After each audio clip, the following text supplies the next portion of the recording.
All that anyone wanted was more news of it. He really should be over the moon, so to speak, at the sudden demand for newspapers.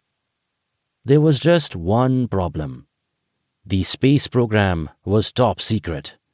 Even Mr. Gupta, Ajay's friend and editor of the city paper, had been denied access. There was no way that Ajay and his friends, kids who had been abandoned on the railways or who lived in the slums, would be able to get in. And no news of the space program would soon mean no newspapers sold. The bald-headed businessman's train clanged and hissed as it rattled up to the platform. There was no more time.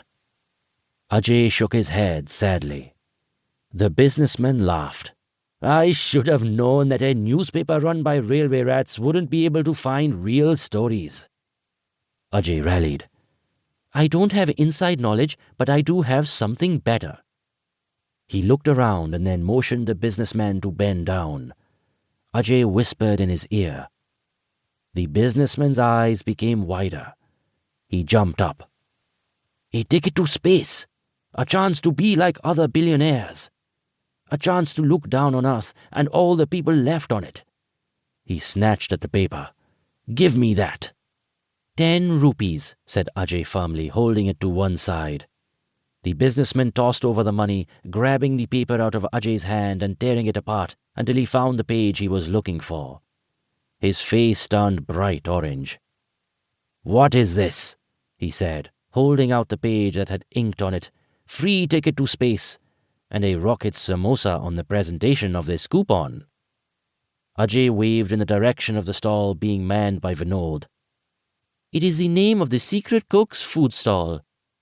He coughed and put on a deep voice. Space, a place that will take you out of this world, sizzle your senses, and make you see the world differently. Ajay paused, nodding for extra emphasis. He felt very proud of the slogan. He'd come up with it with tears flowing down his face after eating half of one of Vinod's extra spicy samosas. The bald-headed businessman's face turned a deeper shade of orange. Why, you little... Ajay quickly stepped out of the way.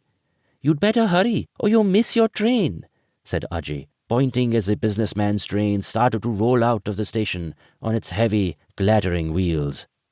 The businessman looked at the train, at Ajay, and then back at the train, and started to run. As the train left with the businessman on it, waving a clenched fist at him, Ajay waved back. It was a shame that the businessman hadn't been able to get to space that evening, but it would always be there waiting for him. And in the meantime, Ajay rummaged in his pocket, found the remaining half of the super spicy rocket samosa, and bit into it, tears flooding his face. Chapter 2. With the last copy of the Mumbai Sun sold and the rest of the samosa eaten, Ajay was sitting on a bench on the railway platform. He tossed one of the silver coins the bald-headed businessman had given him up into the air, watched it spin in the moonlight, caught it, and tossed it again. There had to be some way of getting access to Mrs. Surya's space program. Ajay looked up at the full moon, shining like a great silver orb in the sky. When he was younger, and had recently been abandoned on the station platform by his mother, with only her gold nib fountain pen, he had been drawn to the moon as to a friend. Alone and shivering with cold, he had imagined that his mother was somewhere in Mumbai, looking up at the same moon, thinking about him and wishing she were with him. Opening her mouth to say, Ajay! Ajay blinked. Those were not the sweet tones he remembered his mother having. Ajay! It was Saif, who, like Ajay, was also about 12. As Saif stormed up the platform, he did not look happy. Ajay shook himself free from his daydreams.